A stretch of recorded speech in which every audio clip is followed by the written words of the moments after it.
Darling, you got to let me know. Should I stay or should I go? If I say that you are mine, be here till the day I die. Mick Jones told me that when they first started playing, they weren't even thinking about getting a record contract. I mean, it was just out of the question. They just wanted, as three former art students would feel, they wanted to look fantastic on stage. That was the first thing they wanted to be. So if you want me off your back, come on and let me know. Should I stay or should I go?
Would you like to interview our manager while he's here?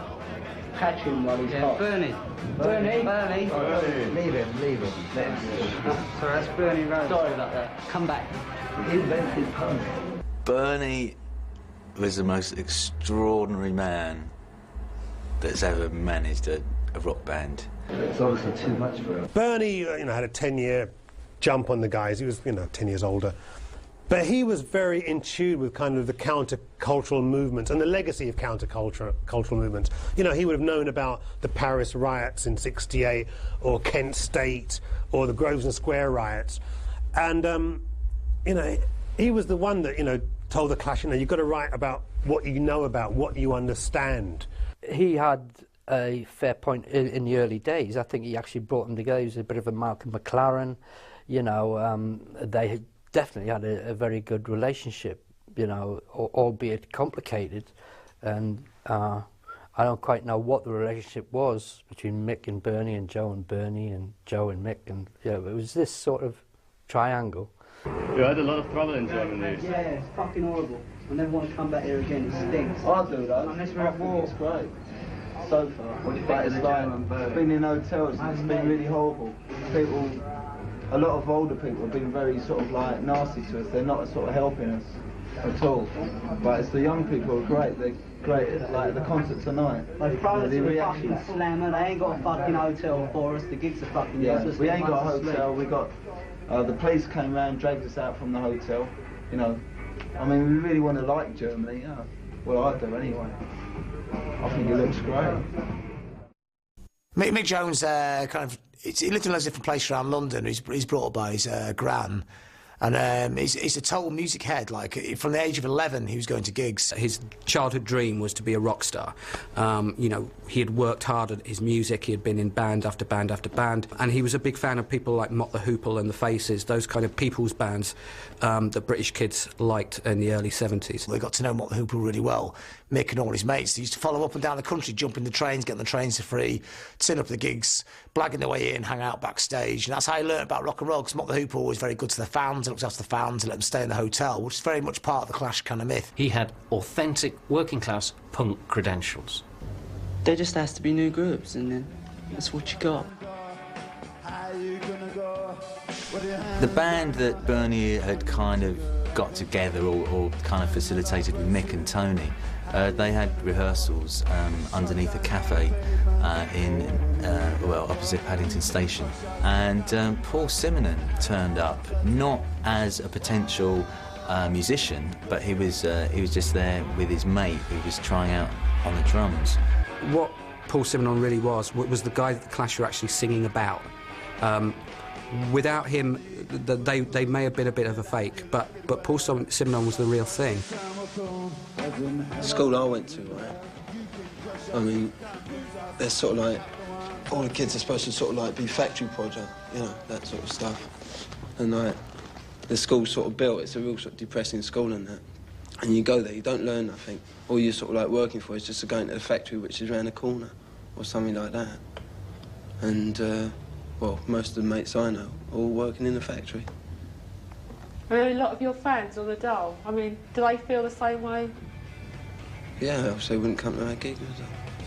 Bernie kind of recognised, and Mick to a certain extent, they kind of realised that even though Paul wasn't a musician, he just looked exactly the part of somebody you'd want to have in your band, and they realised he had a kind of particular kind of cool and a particular attitude anyway.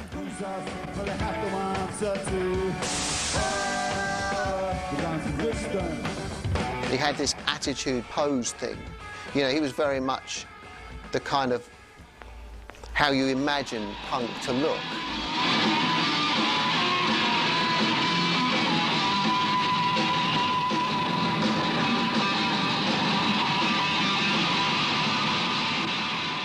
Joe Strummer's background was very different from the rest of the Clash. He wasn't even born in London, he was born in Ankara, but of course he has no Turkish blood in him. His father was a diplomat. So therefore he had this very peripatetic childhood where he would wander through various states, including Iran, and wherever his father was posted. Yes, he came from a public school background, yes, his father was an ambassador, but, you know, people have to remember he dropped out and had travelled and had been a folk singer called Woody in Wales and this sort of thing. It wasn't a case of, you know, he suddenly reinvented himself as man of the people. He had rejected his background very wholeheartedly.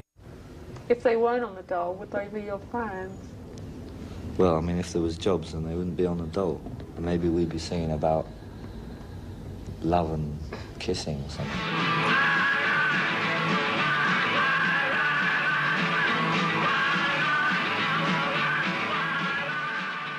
Joe was on the scene because he was playing with the 101ers, and Mick and Tony James had kind of been to check them out previously, and they kind of recognised in Joe like this sort of really brilliant frontman. Bernie Rhodes calls up, said, "Are you in or are you out?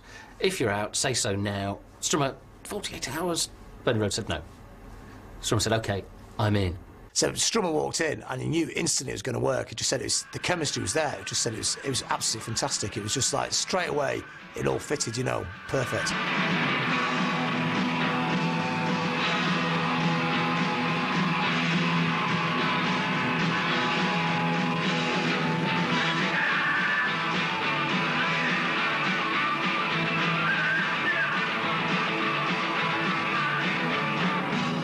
Yeah, tell me about White Riot. What's it about? Notting Hill Gate. Like, you know that riot they had? Well, we was down there, me and him, and we got searched by policemen looking for bricks, like, and then later on we got searched by Rasta looking for pound notes in our pocket, so... All we had was bricks and bottles. But still. But one of the lines in it is everybody does what they're told to. Yeah, it's true. Clash was special because of the combination of them. Like Jagger and Richards, you had those people in that band that come together and it collides and it becomes this thing which is bigger than anybody in the band. They just had the vibe of they were the real deal. Well, they'd been down to the Notting Hill Carnival in '76, in August '76, and there'd been the riots there. They were inspired by the fact that the black guys are fighting back, you know, against cops. Cops are pushing around and they make a stand. And at the time, there didn't seem to be a lot of that going on with white people who just sat there taking all the shit. And I think that's what the song was trying to say.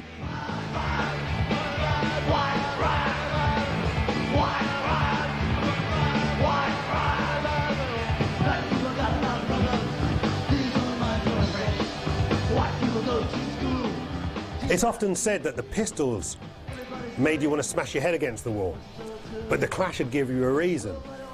And I think that was kind of obvious because everyone was kind of angry and mad, but Strum would be like, well, OK, we're mad, but what are you going to do about it? They were the ones that I guess gave it its kind of political depth. The Clash kind of took the ball that the Pistols gave them and ran with it.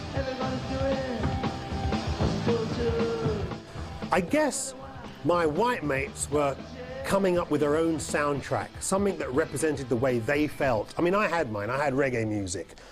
But every generation needs its own soundtrack. There was a lot of confusion in the early days about what punk stood for. I mean, punk had lots of kind of right-wing notions or right-wing imagery, and there was this kind of sort of very hard, anarchic, quite extreme ideology that formed in the middle. And when they released White Riot, I mean, people got the wrong end of the stick. When I first heard White Riot, I'm walking along the street singing this song, all my mates were laughing at me, my black mates. They're like, why are you singing that song, Rasta? They didn't understand what Joe was saying in that song was that the white people, especially the young people, needed to have a right of their own, not against black people, but against the system. Nothing had ever sounded like that when I heard White Riot. I mean, it sounded like it'd been played at, I don't know, 1,000 miles an hour. You couldn't understand anything at all except whoa, whoa, whoa, whoa, whoa, whoa. I didn't know what the hell they were singing about. And then the DJ comes on and goes, that's White Riot by The Clash. Therefore, White Riot established The Clash's credentials as angry, powerful, and absolutely thrilling. If you never heard this kind of music before, and people in Britain generally hadn't, you'd just think, wow.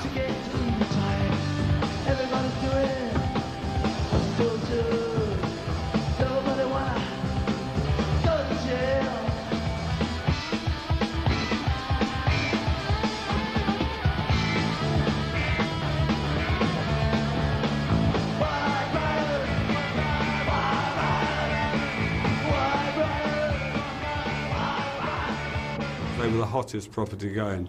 They were doing White Riot. It was fantastic. It was full on. The Clash were really exciting. I always thought they were the new Rolling Stones. The Clash started off as a punk rock group, and they were not really happy when people tried to say a couple of years later that they had transcended punk rock. They wanted to be a punk rock group. They thought being a punk rock group was great, not being a rock group. They liked to be a rock and roll group. In fact, punk rock and roll might be more apposite. But they were aware that this was a movement that they were part of. They were fantastic. There was the Pistols, the Clash, the Damned, the Jam. They were the original four, and everybody else was followers on from that, you know. They were very proud to consider themselves a punk rock and roll group. I think what had really happened with the Clash was that when they played the Victoria Park Rock Against Racism gig in April '78.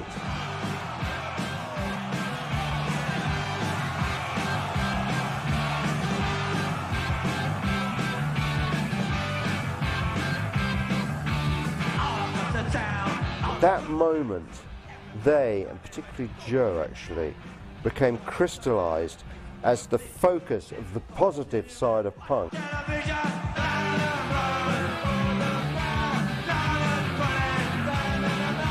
They're not people who, as Susie would or Sid would wear swastikas, you know. They wouldn't do that, wouldn't dream of doing that. And they really become, you know, cemented in the mind as, you know, the positive, righteous spirit of punk. They wanted to be a punk group. They wanted to be a punk rock and roll group. Who wants it to sound like the record? Me neither. At that time, the studio was very much a kind of there was a glass, and there were musicians on one side and technical people on the other side. And there was obviously, with the punk bands, there was always going to be a mistrust across the glass because of the kind of the way it separated the two halves. So the band wanted someone they knew on the other side of the glass, which was my side of the glass, which is where Mickey came in. And that was basically how the band saw his role, as being a kind of communicator.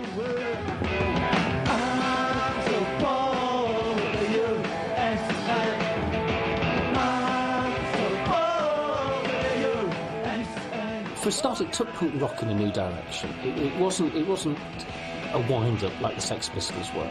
It wasn't good time, pie in the face sloppiness like the Damned were. And it wasn't that sort of leather-jacketed nothingness that the Ramones were. This was it was a statement, it was a manifesto. It was saying, we're the Clash. We are, as the phrase had it, the only band that mattered. It is the sound of punk. Simply for the fact that the band stated to me very early on, we don't want you to mess with the sound of the band. This is what we sound like, and we want to record it that way.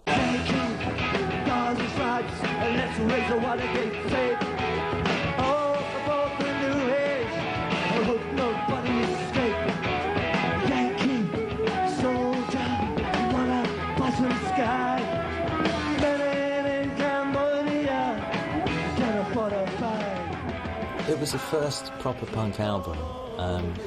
It was, I mean, this came, what, a good 6 months before the Pistols released their album. It was probably the first thing where you could go out and what's this punk thing all about? And you could get this album and people put it on. And the most extraordinary thing about it is it's just got these fantastic tunes on it. Like, it hasn't got a bad track on it. It's a rudimentary, simple, raw record. It's actually quite complex songs. Even White Riot's quite a complex song. It's not just a straight Ramalama run-through. There's little bits in it, and it's cleverly done. There's a cleverness to what we're doing here. The production is really, really rudimentary, but that makes it sound better. It's not overproduced. The guitars sound ace. They're just like, they're really cutting and they're really slashing. There's a great energy to it. And the lyrics are great as well. Already you see Strummer's a great lyricist. If you wanted to know what life was like in 1977 for a young person living in Britain, you play that album 40 minutes or so and you're left in no doubt as to what it was like. There was no messing about. The band basically played live, you know, in the studio as a setup live. And we overdubbed whatever we needed to overdub. And it was mixed, and that was it, job done. There was no kind of discussion about where we should go. Really, in terms of production terms, it was simply a case of let's capture this band as they are at this moment in time.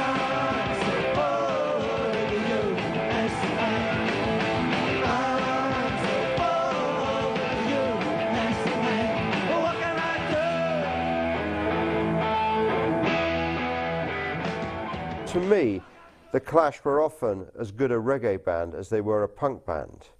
They had a natural facility for it. I think really what happened with the Clash is that they just honed into, you know, a really great reggae group. They were a great reggae group.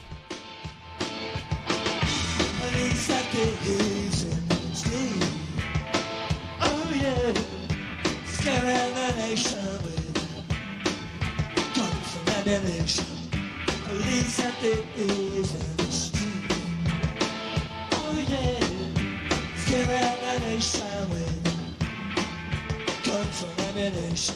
First of all, you've got to be honest about kind of white people being inspired by black music, because that goes back to a long tradition, you know, where they align themselves with the only rebel sound around, and invariably that is black music. I mean, you know, what do you think Lennon and McCartney was listening to, or Led Zepp or the Stones, you know? Difference was with the punk and black music is that no longer were they being inspired from sounds from the Mississippi Delta. We were living next door to these people. So the effect was much more direct and obvious. It wasn't disguised in interpretation. They decided to do a cover of Junior Murvin's Police and Thieves, which was a big kind of reggae kind of club hit at that time. And that was a very interesting and, with retrospect, incredibly important thing that they did. They brought the culture of reggae and rock music together in a really, really kind of cool way.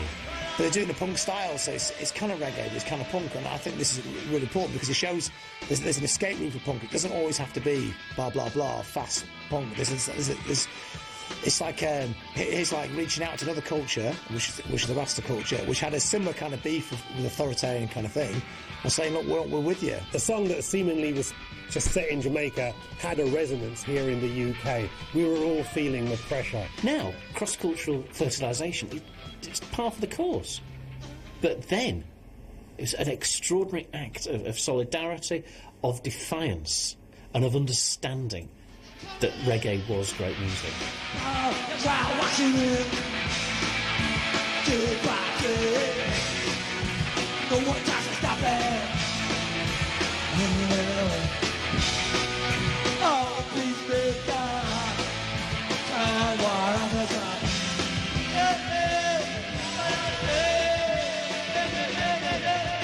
Reggae is the dominant theme of their lives. That is really what they listen to most.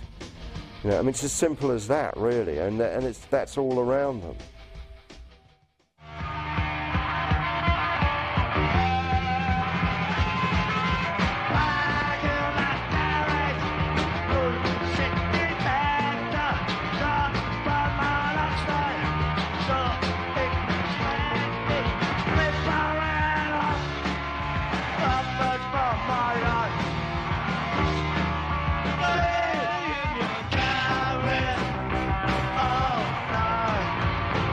One thing about punk bands is they're all great live bands. I mean, every band from the Stranglers to the Buzzcocks, they're all really fantastic live. Of course, the Clash are an amazing live band. There's just the electricity. They have 3 frontmen for a start. I mean, most bands have 1.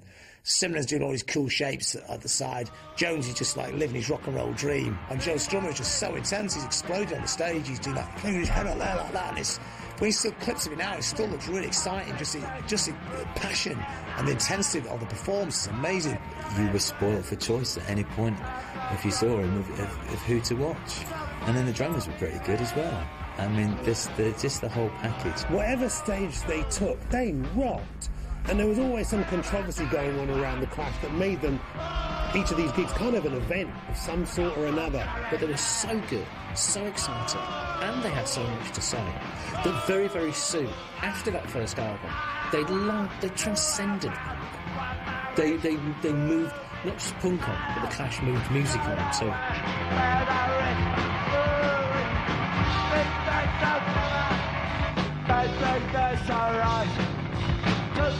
We do the same thing all the time. This is the question. No, because then you're just dead. You know, you do the same thing, and who wants to know? After a while, you know, it makes people sick in the head to do that. So we have to always try new things, you know, and like everyone's a load of sort of like sheep, you know, going, "Nee, it's horrible, nee, it's nice," you know, but they don't fucking know. You know, only we know what we're doing, and like, obviously we think it's for the best. Anyway, we can play it, we can handle it better now, so we don't disguise that, we try and play as good as we can, you know. The 3 singles they made between the first album coming out and Give 'Em Enough Rope were vitally important.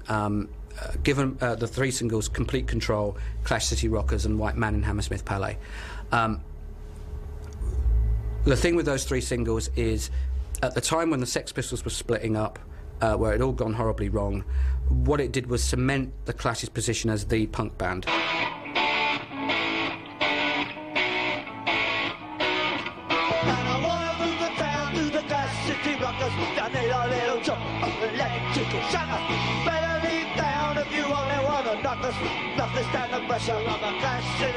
It's the weakest of the 3, but it's still interesting. It's a bit of a mess as a record, but it's interesting in the sense that it had a big rock riff at its core, in the same sort of style as I Can't Explain by The Who. See there when they come down the escalator. Now listen to the juke accelerator.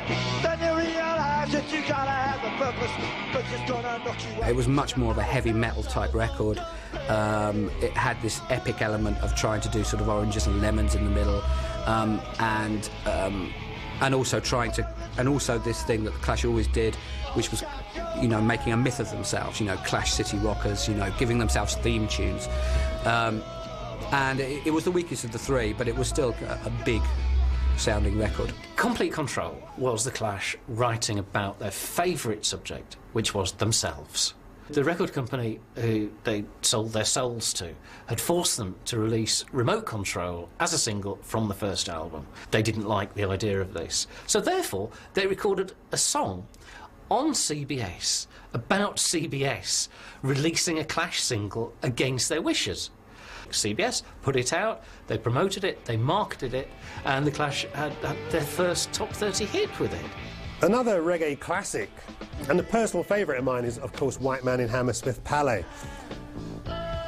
It's especially dear to me because I actually took Joe to the Hammersmith Palais on the night that he was inspired to write that song. And it was interesting because Joe had gone there expecting to see this kind of roots, ghetto kind of show, not realising that, you know, the people in Jamaica, the ghetto wasn't something that they aspire to. I mean, ghetto by the very nature of the word is like get out. It's something that you get out of, not get into. So when Joe saw the show at the Hammersmith Palais, it was a bit kind of Las Vegas, a bit Showtime for him. And he was thrown by this, but he came to understand that that was his own misinterpretation of where the guys were at in Jamaica. You know, people have this kind of romantic view of ghetto life, but there's nothing romantic about it. This is a start of him really developing as a great lyricist, because he used that idea and he kind of bounced it off into a whole kind of analysis of the punk scene. But while he's kind of exploring all these ideas, he's turning into a kind of like a punk Bob Dylan, because nothing he's writing about from that point on is very straightforward. One of the things I think that makes White Man so special is the way that the Clash were inspired by reggae, but made it their own. There was self-interpretation. So it had the feel, but it wasn't like slavishly copying reggae. The other very important thing about that record is it's a moment where they take reggae and they take rock music, and it definitely at that point becomes another thing. It becomes, this isn't a cover of a reggae record, it becomes their own kind of Clash sound.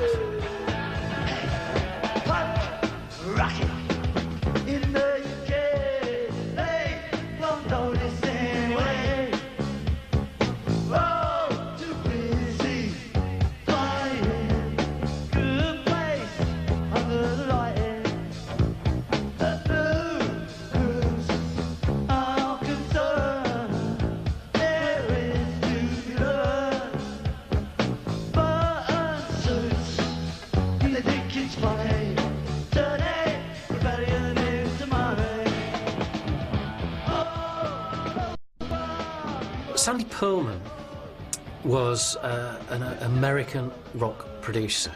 He'd produced primarily the Blue Oyster Cult, and he was also, more importantly, almost a staff producer for the Clash's label CBS. So they thought, well, if we're going to compromise, let's compromise. The guys made records that we like, so they got him in.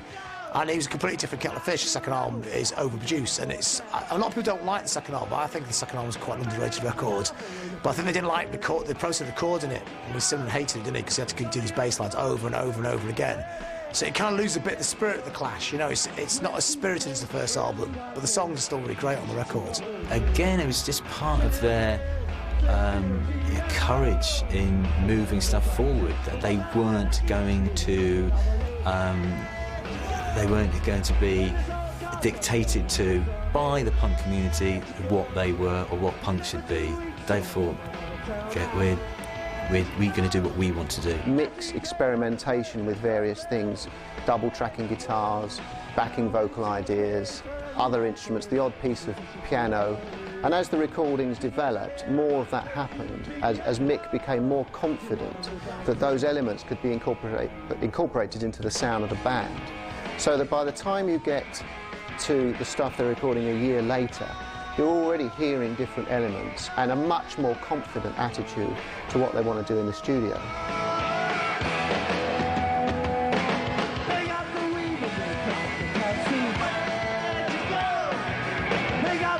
He was a man of immense energy and ideas, and a very kind of anarchic energy. He liked winding people up. He liked not paying people to teach them a lesson. You know, he liked kind of throwing a spanner in the works. He liked creating friction among the band. He liked turning them against each other. He was doing all those kind of tricks that he pulled to make the band have this kind of internal kind of frisson there, where they were forever on the point of falling apart.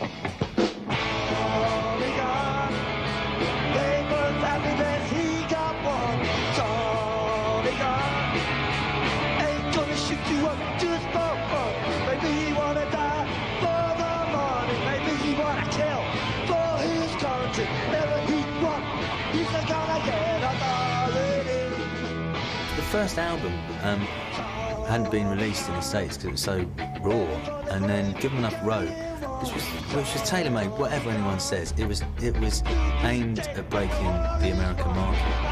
And it didn't do particularly well. They had come out with this extraordinary amount of great material very, very quickly. It was just one of those situations where all the punk bands were expected to get back in the studio and make an album as quickly as possible. Once the band, and particularly Mick, had worked out what he could do in a studio, he was one of the first, he was basically the first member of the band who realised what the studio was capable of. And he more or less assumed the role of kind of master musician come creative force in the studio. He went from owning one guitar to having 6 guitars in the studio, and different amps and different guitars and different ideas. And so the second album was always going to be different to the first. They were developing faster than their audience. They were always developing faster than their audience. They were developing faster almost for themselves. Tommy Gun was about army and getting the call up and all this kind of thing. That's a fantastic song, you know. When people say the second album isn't exciting, you just have to put Tommy Gun on, and it's a Sinead song with Topper's great kind of rat-a-tat drum intro and a machine gun intro and things. Again, really ace dynamics, those different little bits all stuck together. Sometimes you wonder how they managed to remember the whole song with so many little bits in them. But that was Tommy Gun's probably the best, for me, it's probably the best song on the album.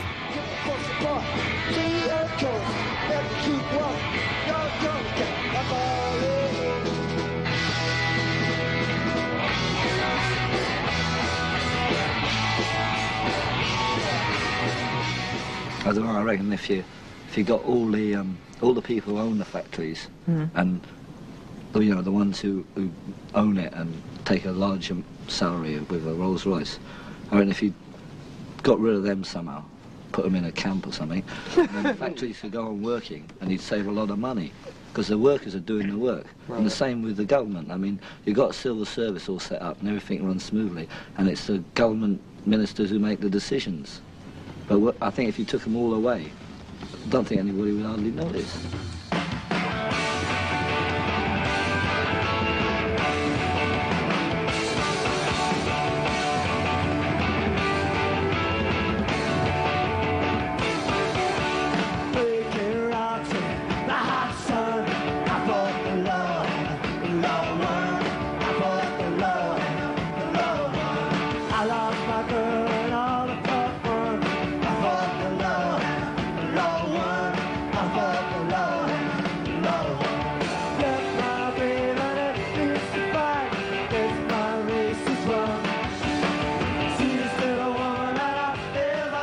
The Clash were very good at interpreting other people's music and making it their own.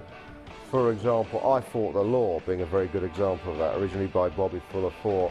People assume it's a Clash song, in fact, but it's not. They're very good, and it's almost like they were sampling before a sampling machine was invented, because they're just sampling stuff mentally. You know, they're taking stuff from there, stuff from there, stuff from there, and putting it together. That doesn't mean they're just putting it together like a jigsaw. You know, they're putting the inspiration in as well. So it kind of really works.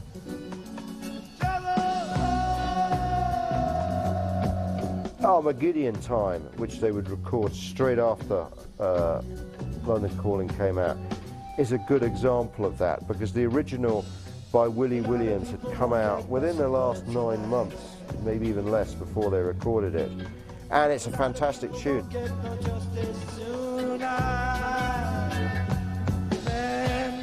Joe and the Clash made it their own. I mean, he does a fantastic interpretation of it.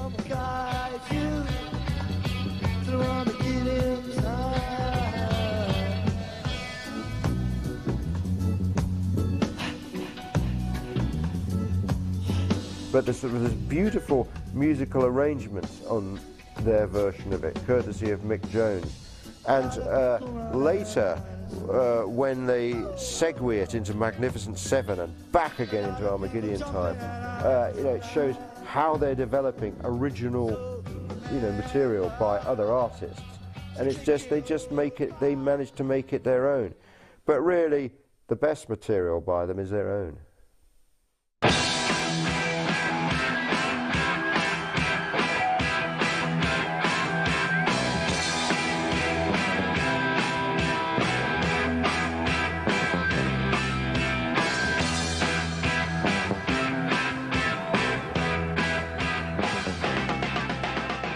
often say, as indeed the album credits say, that Guy Stevens produced London Calling. He didn't. He didn't produce London Calling at all. He was, in effect, the Clash's mascot at the time. Strummer and Jones were so advanced, they were so full of their own talent, that they could very much produce themselves.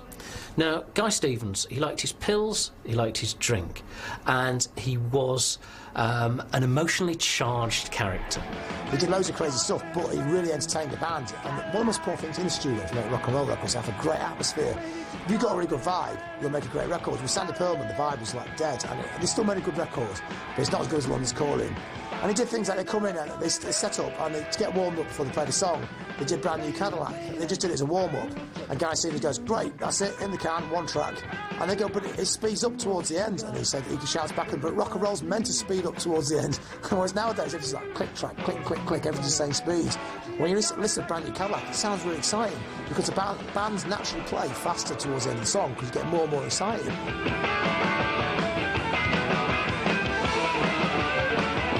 If you ask me, he was the perfect man for them, because he was as dangerous and more outrageous than they were, but he also was grounded in a knowledge of real music and roots of music. And I would imagine Guy was a very strong influence, albeit if it was only on Mick, who then took on the mantle of being the producer when Guy left. But I think, for me, I think there's a strong influence of Guy Stevens on that album, in as much as he brought them to the point where they recognised that whatever went before the Clash was of some worth, and that they could learn from that. And he obviously knew how to lay down the basic tracks and get that Spectre sound that is there on some of them. I'm sure that was Guy, you know.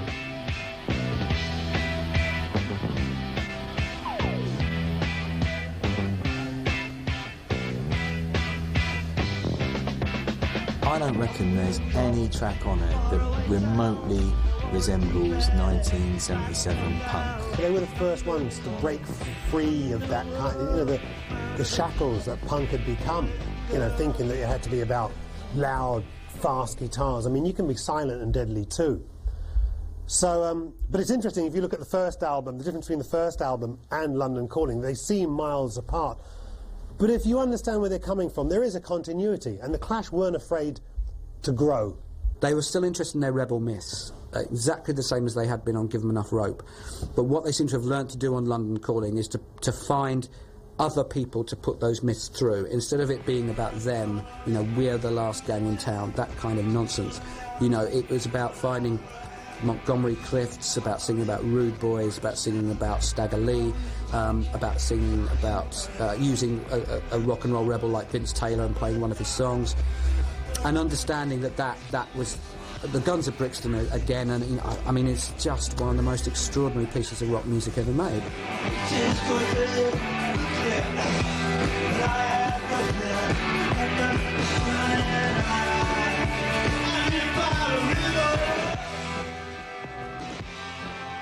You know, when I went to do those sessions, that wow, this is, you know, to be reckoned with. This was good stuff, and that was it was unfinished then. I mean, it didn't have any horns on it, didn't have the finished vocals on it, but you tell by the grooves that they'd actually turned some corner, or you know, something had happened definitely, because I'd listened. They'd given them enough rope to listen to.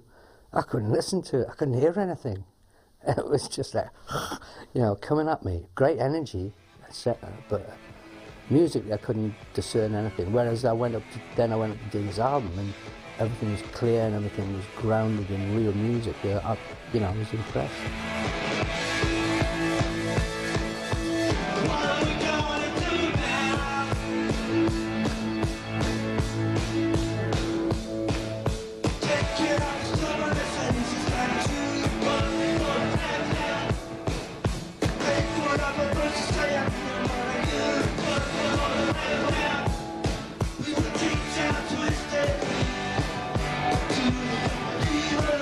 London Calling, when the Clash went out on the 16 Tons tour, which began really in January 1980 and was returned to promote the album, revealed that they could handle these tunes and their complexity and their musical wit, and with absolute dexterity. The material helped them become the powerhouse on stage, you know, that they became by the time that they played in Bonds in New York, for example, 18 months later.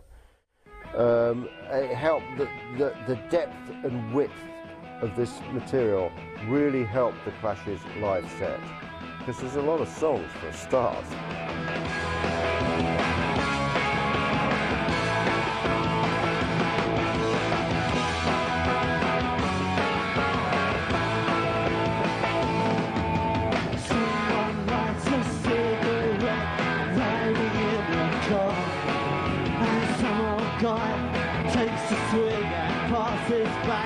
But where they were last night, no one can remember. Somebody got murdered by the keeps forever. Sandinista again saw the Clash, as they had before, but this time they were going into all these different musical areas with almost no regard for a theme running through Sandinista. In fact, the only real theme is the title, which of course is taken from the Nicaraguan freedom fighters who were trying to overthrow, and eventually did overthrow, the Somoza dictatorship there.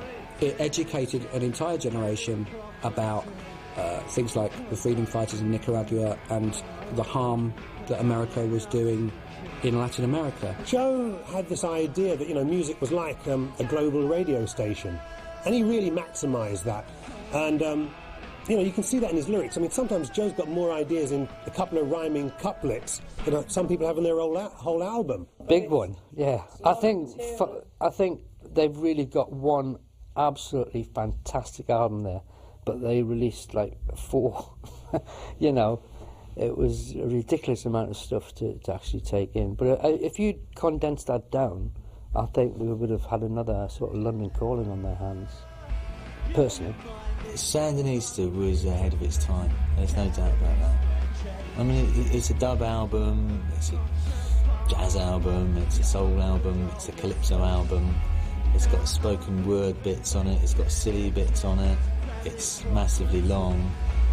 It's a record that I think people today kind of understand better than they did at the time. There's so much great music on there, and some of the kind of rock reggae stuff they play there is fantastic. You know, they've really got that reggae thing down off pat now. Sometimes on a sunny day you put that record on, and now it's on CD, it makes a lot more sense. You just leave it on for the whole extent of it. It really does work, you know. Yeah, there's some tracks that aren't so great, but I'd say the bulk of it's really good stuff. I think if you listen to the Sandinista tracks now, you listen to something like Somebody Got Murdered, or Police on My Back, and you can hear that they're that far from being absolutely brilliant records, and yet they're just not, because they sound muffled and messy and you can't really hear what's going on.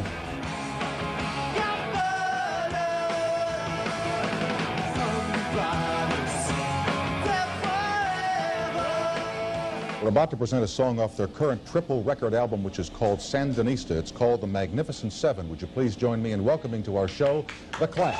Here they are.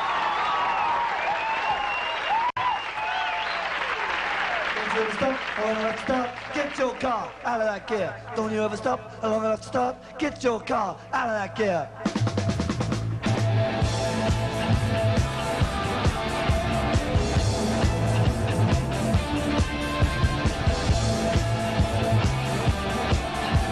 I was doing more and more work with them. Went over to New York, and I took Norman Watroy, the bass player from the Blockheads over there, to add the funk. So Norman and I went down to the studio very early in the morning. I remember it was pouring with rain, lightning, all sorts of things. It was really lashing down. We got the studio, there's no one there, so we sort of stripped off what we could, put our socks on the radiators and things, started to dry off, have a cup of tea. The engineer came in, you know, lit up the machines, and Norman and I went in the studio and just started jamming, you know, with the piano and bass. We just got set up, and the engineer was taking sounds.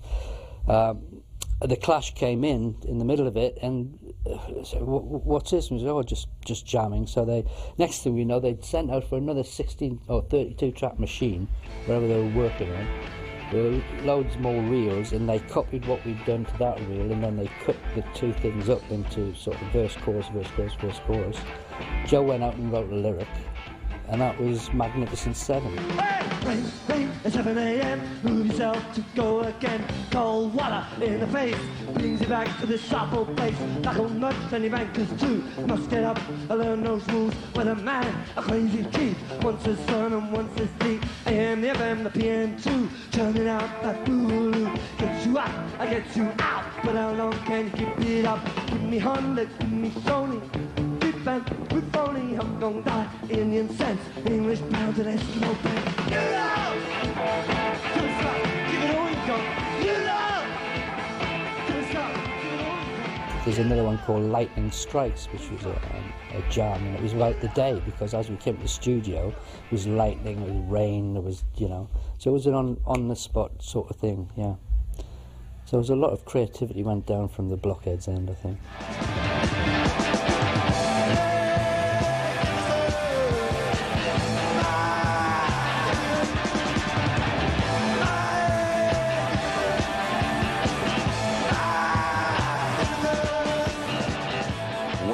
For you. The fire marshals say last night Bonds was crowded beyond its legal capacity.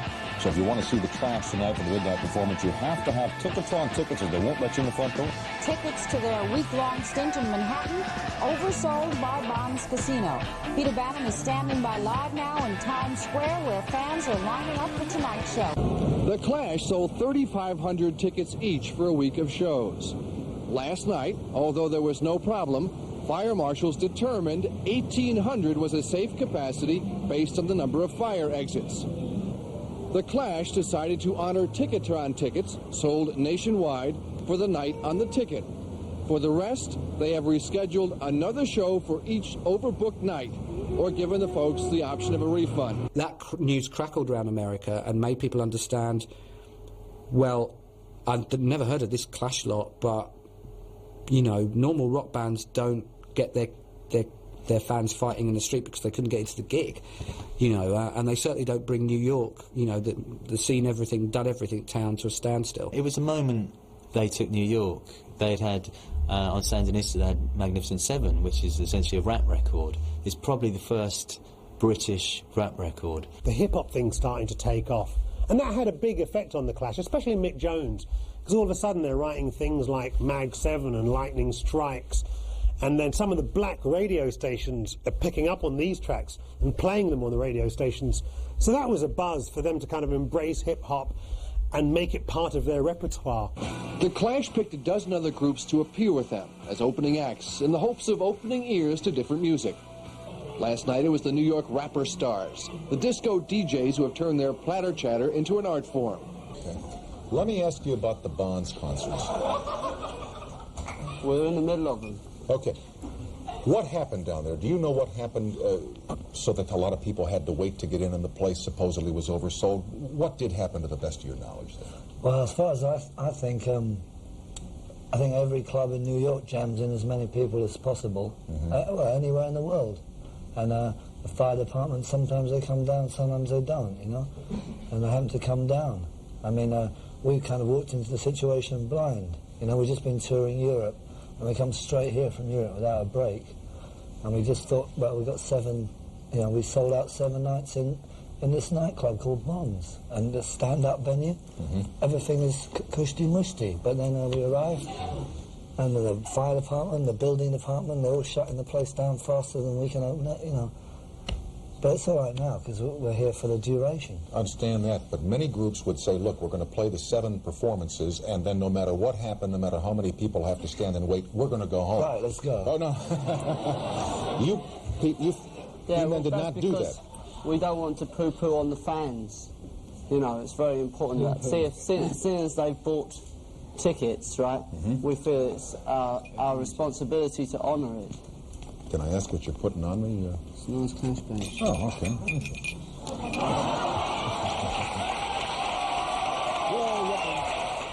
You've been described, or I think one of you has said you're a group that's unmanageable. Do you really feel that way about yourselves, that you're maybe unmanageable in the sense of being, forgive me, out of control? We have a manager. We have a manager. How's he doing?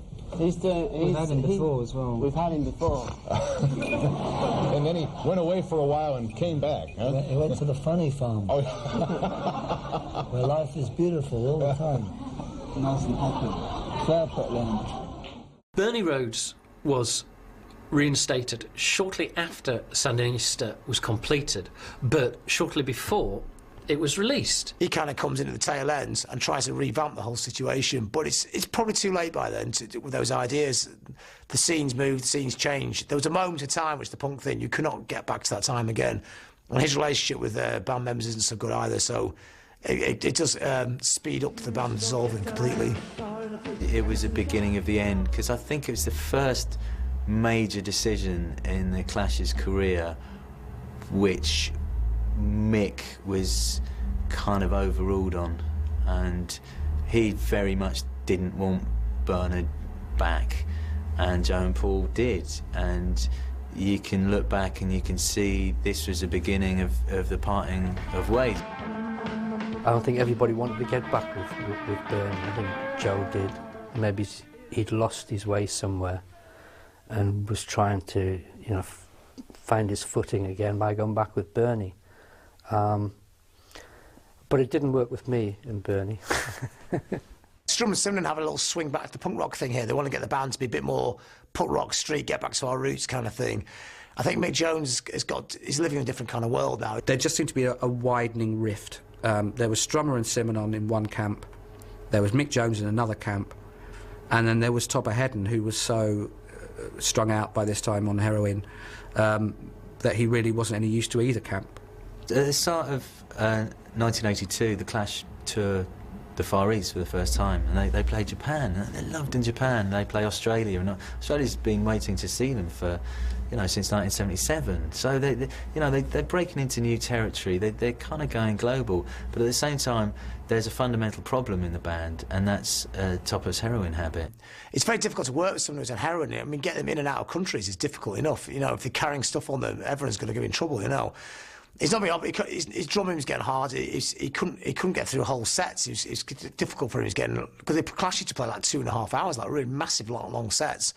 If you're a heroin addict, that's hard work. It did embarrass them, Topper becoming a heroin addict, because that kind of rock decadence was everything they stood against.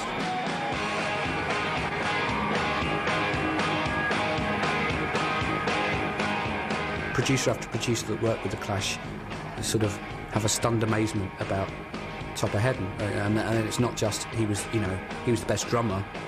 He was probably better at all the other instruments than everybody else as well. He was a natural musician. It was not attitude with him or playing in a particular, in a particularly recognisable style. He was an all-round jazz-trained musician who could play anything at any tempo, in any style. Topper at the time, Topper Headon, was just he was an astounding, talent, and I loved playing with him as a drummer. Fabulous, and these days he's sort of given it all up, which is a shame. I believe that they wanted him to come back, and that they thought if he was off the road, that if he was out the way of temptation, if he was in some sort of rehab, if he got himself sorted out, then he could return, because he was the drummer of the Clash in a way that no one else was.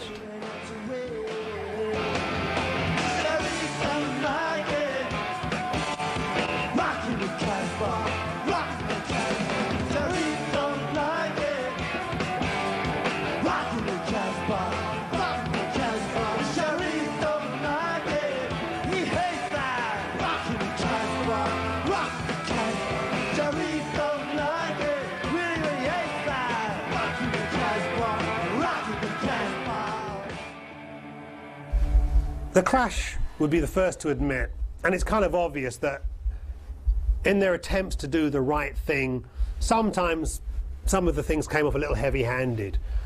But, you don't get it right all the time, and I kind of dug the fact that they weren't afraid to make mistakes. You know, it's better than being a wimp and not trying to do anything. You know, and I think there were a few almost embarrassing moments in their career. But to me, it all added to part of the whole. You know, you don't need to be perfect to do something good. If you could play on the fiddle,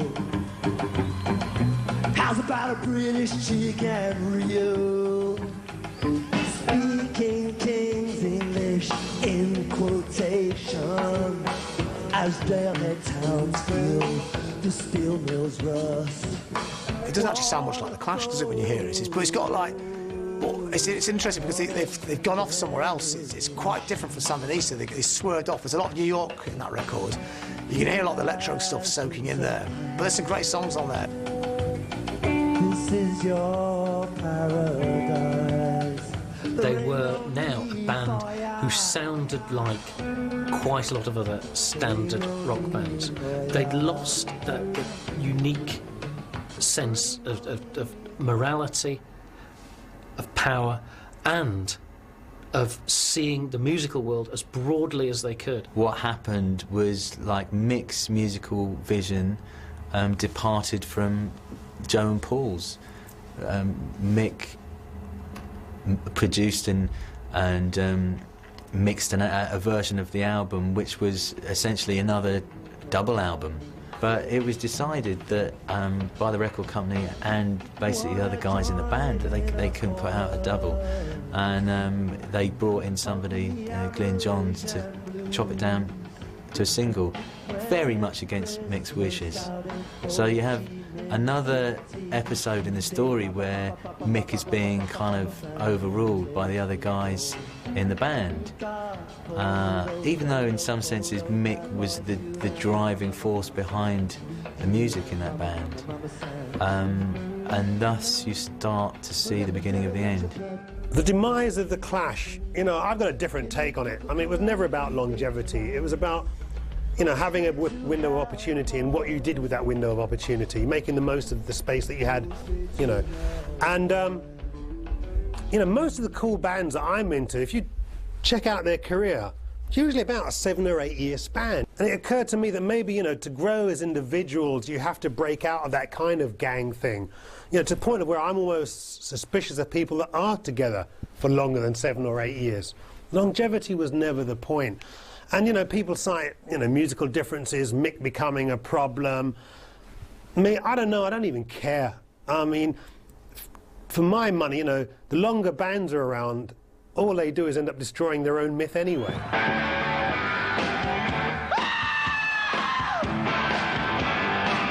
Darling, you got to let me know. Should I stay or should I go? If you say that you are mine, be here till the day I die. Come on and let me know. Should I stay? All the time that they were making great music together, when they got in a room, they could forgive each other anything, you know, because the end justified the mean. But then you got to a point in the summer of 1983 where they really didn't like the music that Mick was presenting to them. Mick had got fed up with Bernie. Bernie had offered them management contracts that they wanted to sign. Paul and Joe signed theirs. Mick didn't. He wanted to run it past his lawyer. All those divisions in the band came to a head because they weren't making great music anymore.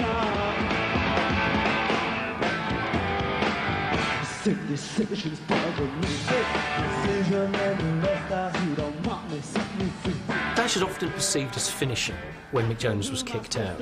Now, of course, this is factually correct because there was another album. But what was lost was this notion of the Clash.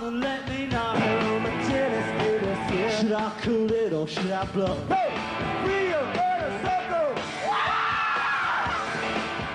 Without Mick Jones, there wasn't a Clash. There's absolutely no way you could have thrown out Mick Jones, Joe Strummer or Paul Simon and had the Clash.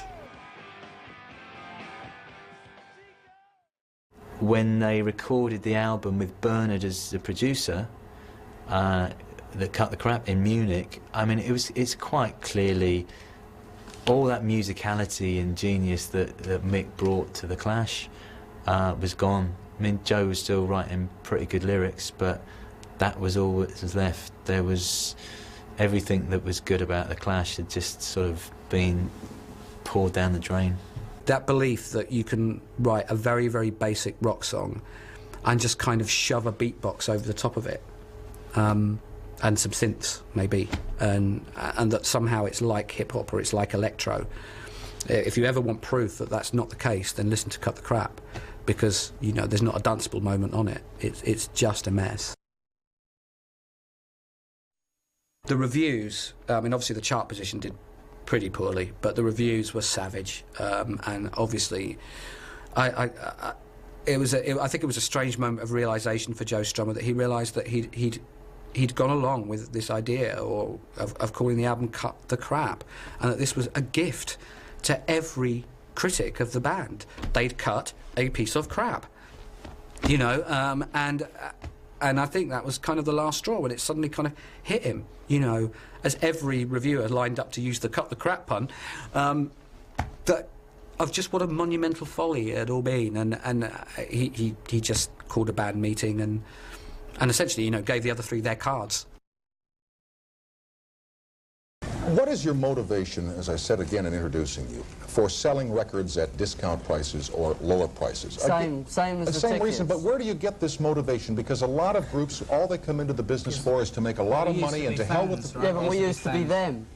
Right, and so, like, we haven't forgotten what it's like. All the other groups have forgotten what it was like. Because we know that one day we will return and become nothing again, you know? I mean, the reason the Clash was so great was for 4 reasons. Tupper Headon, Paul Simon and Mick Jones and Joe Strummer. That's it, man. Simple as that. It was the dynamics, the chemistry between those 4 guys that made the Clash what they were. You know, and that, combined with motivation, determination and passion, you couldn't fuck with them. Tonight in the grove.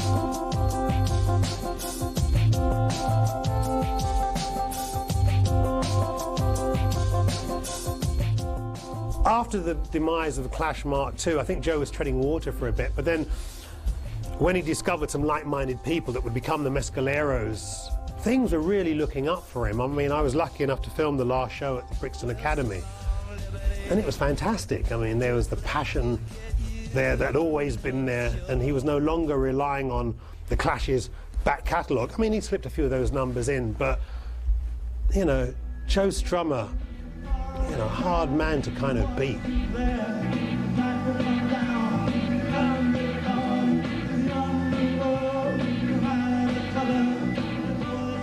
All right, you lot, what made you come on this programme as opposed to any other that you've not been on so far? You can just plug in and play like you do on a gig, you know? It's no miming, you just plug in and play, you know? You know, first we'd go to hit you right on the middle of the head with it. Yeah, we'd be 100 times, right? But now we like to just... a few strokes of the hammer here and there, you know? It's more powerful than...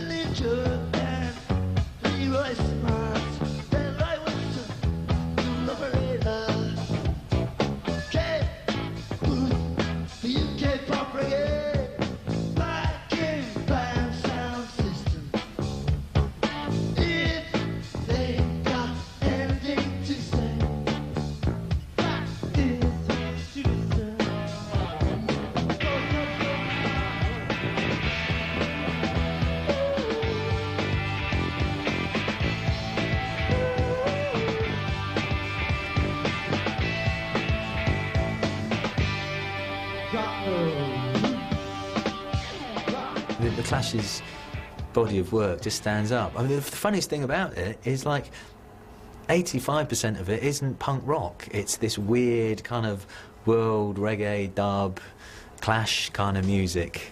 It's not even really rock music, a lot of it, but it's proved hugely influential. People saw that the Clash were light years ahead of their time in getting into reggae and rap and kind of almost like soundtracky music. And I reckon those records just sound brilliant today. And the later ones that were kind of dismissed by people at the time, just they make a hell of a lot of sense now. Police at the ears of the street. Oh yeah, still out and they shine with guns and ammunition. From genocide to revelation, the next generation will be from genocide to revelation. They changed the face of music. They made it acceptable for white and black to combine. And that sounds a bit woolly and naive, but it's not. Not when you hear it, and not when it's taken for granted today. They moved white music out of the white ghetto. They were also the most exciting rock and roll band. They understood the duty of a rock band, more than anything, is to be thrilling. And The Clash were consistently thrilling. And that's an extraordinary legacy. Also, the body of music that they left behind. For the most part, of course it's not perfect. You know, anyone who's heard Mensforth Hill knows that The Clash were not always great. In fact, sometimes they were rubbish. But, for the most part, this legacy is extraordinary. And it still rings loud, clear, true and inspirational today.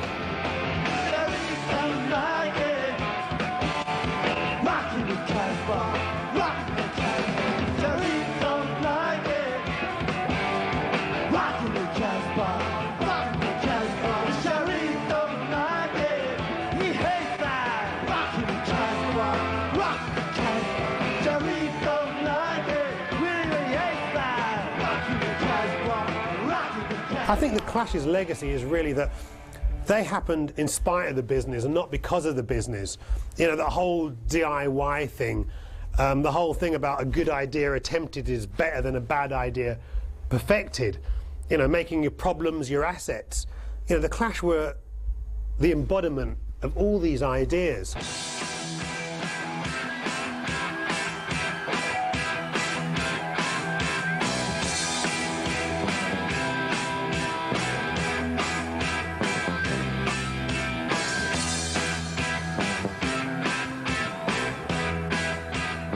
I think every group labours under the shadow of the Clash in exactly the same way as they still labour under the shadow of the Beatles. Every group has to live up to this band's commitment on some level or another. If they don't, you might not be able to question their music or their money-making ability, but you question their commitment and their integrity, and you can question them correctly because the Clash proved that you can do this and you can do this properly.